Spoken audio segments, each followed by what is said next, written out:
My husband slammed his financial ledger onto the marble kitchen island, his eyes narrowed with a cold, calculated arrogance.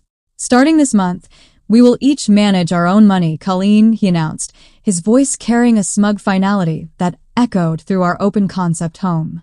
I'm sick and tired of supporting you while you sit back and enjoy my hard work. From now on, what's mine is mine, and what's yours is yours. We split the household bills 50-50 down to the last penny, or you can find somewhere else to live. My mother-in-law, sitting across from him, poured herself another cup of coffee, a thin, satisfied smirk playing on her lips. She didn't say a word, but her eyes screamed victory. They thought they had finally broken me. They thought I would break down, beg for his generosity, and apologize for a financial burden that didn't even exist. Instead, I calmly set down my book, looked my husband dead in the eye, and smiled. I think that's a wonderful idea, Julian, I replied smoothly. Let's start immediately. He blinked, visibly thrown off by how quickly and happily I had agreed. He had no idea that his greedy little declaration was exactly the trap I had been waiting for. He thought he was cutting off a dependent housewife. What he didn't know was that by demanding we keep our finances completely separate, he had just signed away his only ticket to a multi-million-dollar empire and guaranteed his own spectacular financial ruin. My name is Colleen. I'm 26 years old, and up until a few months ago, I believed my marriage to Julian was built on a foundation of mutual respect. We met when I was 22, a time when Julian was just an ambitious, mid-level corporate climber desperately trying to prove his worth to his wealthy, judgmental family. His mother, Eleanor, was a woman wrapped in silk and coated in passive aggression. From the very first day Julian brought me to her pristine, cold estate for dinner, Eleanor made it her personal mission to ensure I knew my place. To her, I was just a simple, struggling freelance graphic designer from a working-class background, a financial nomad who had managed to trick her golden boy into providing a comfortable life. Julian, deeply insecure and eager to appease his mother's elitist standards, slowly allowed her toxic whispers to poison his mind. He began viewing our relationship not as a partnership, but as a transaction where he was being shortchanged.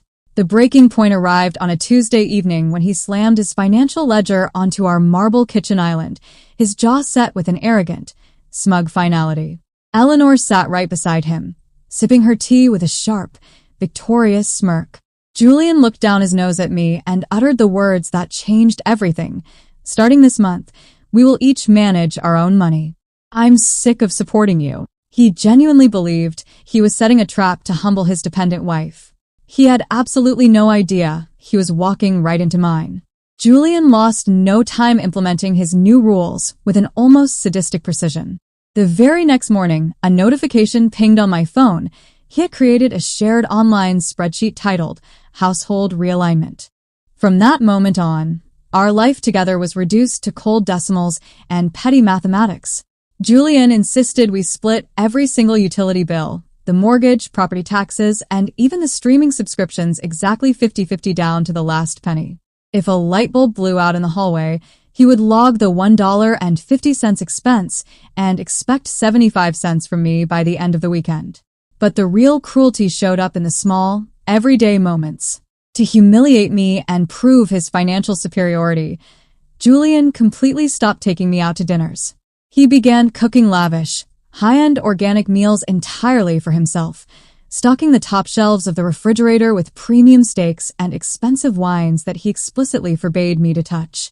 I was left to buy my own separate groceries, carefully budgeting for basic items while he sat across from me at the dinner table, smirking as he sliced into a prime ribeye.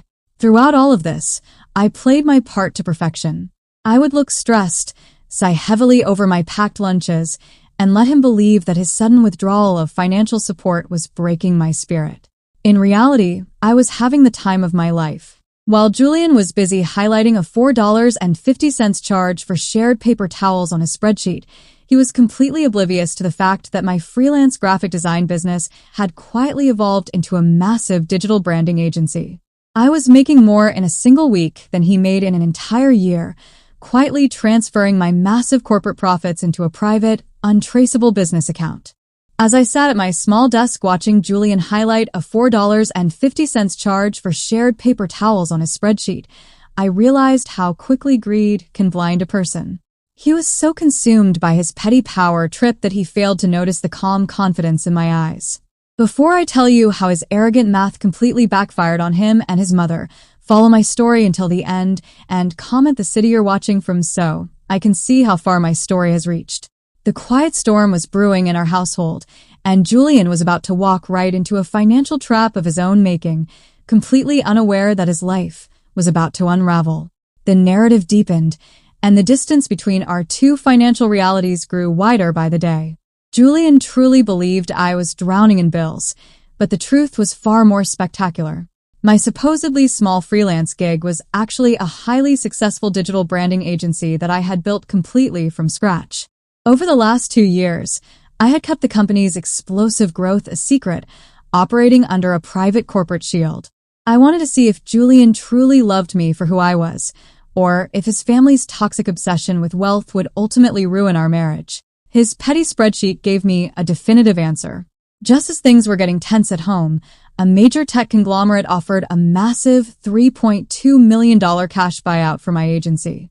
While I was quietly reviewing the buyout contracts with my corporate attorneys, Julian was making a massive mistake of his own. Desperate to outshine everyone and prove to his mother that he was a financial genius, he listened to a tip from his arrogant older brother. Julian decided to liquidate his entire life savings, along with a hefty personal loan, to invest in a volatile, unverified tech startup. He was completely convinced that this investment would catapult him into a completely different tax bracket, finally giving him the ultimate leverage to look down on me forever. He walked around our house with an unbearable air of absolute superiority, completely oblivious to the fact that he was betting his entire future on a sinking ship, while my secret multi-million-dollar empire was officially finalized. 6 months into our strict financial arrangement, the grand illusion Julian had built for himself came crashing down in spectacular fashion. The volatile tech startup he had invested his entire life savings into completely collapsed overnight due to systemic corporate fraud. It wasn't just a minor setback. Julian's accounts were completely wiped out, and he was left saddled with an immense, suffocating amount of personal loan debt. Desperate to maintain his heavy facade of luxury in front of his overbearing mother and brother, he came to me in the kitchen, clearing his throat nervously. For the first time in months, his smug demeanor vanished as he subtly tried to ask me for a financial loan to help cover his upcoming portion of the mortgage. I didn't blink. I simply pulled up his household realignment spreadsheet, looked him dead in the eye, and held him strictly to his own rules, reminding him that what's mine is mine, and what's yours is yours. To celebrate the official finalization of my multi-million-dollar corporate buyout, I decided it was time to stage the ultimate finale. I casually invited Julian, Eleanor, and his extended family out to a grand feast at the city's most exclusive 5-star restaurant. I intentionally let them believe that Julian was the one hosting and funding the entire evening, giving his bruised ego one last chance to stroke itself in front of his proud family before the inevitable breakdown. At the end of that extravagant dinner, the waiter smoothly stepped up to the table and presented an astronomical bill. Julian took the leather folder, opened it, and turned completely pale, his eyes widening in pure terror as he stared at a total he couldn't possibly pay with his overdrawn bank account. Eleanor, completely oblivious to his financial ruin, loudly announced to the table, "Well, Julian is the man of the house. He always takes such wonderful care of us." I smiled, reached into my purse, and pulled out a signed copy of their strictly enforced financial agreement alongside official divorce papers. I placed cash onto the table for exactly my personal portion of the dinner, down to the last penny, along with my half of the shared household utilities for the month.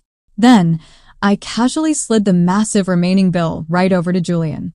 I looked at his shocked family and calmly revealed my true financial status, letting them know that my agency had just been bought out for millions. The entire table paralyzed in absolute, dead silence. The realization of their self-inflicted poverty set in as Eleanor's jaw dropped, and Julian realized his petty math had officially left him completely broke. The divorce proceedings were swift, clinical, and completely devastating for Julian. Thanks to his own stubborn insistence on absolute financial separation and the legally binding agreement he had forced me to sign, his attorneys had absolutely no leverage. He couldn't touch a single penny of my $3.2 million corporate buyout because he had explicitly documented that our assets were completely separate. Julian was forced to sell his luxury car, downsize to a cramped, dingy apartment on the edge of the city, and take a grueling second job just to pay off his massive investment debts. Eleanor's smug, aristocratic attitude completely vanished overnight as she realized her toxic whispers had guided her golden voice straight into self-inflicted financial ruin. Today, I am sitting in my beautiful new penthouse apartment overlooking the city skyline, entirely accountable to no one but myself. They wanted a world where we kept exactly what was ours. In the end, Julian got exactly what he deserved: his own empty pockets and a mountain of regret. What would you have done if your spouse demanded a 50-50 split out of pure spite? Let me know your thoughts in the comments below. I'm leaving 2 other incredible storytelling videos on the screen right now that will definitely surprise you with their twists. Thank you so much for watching until the very end.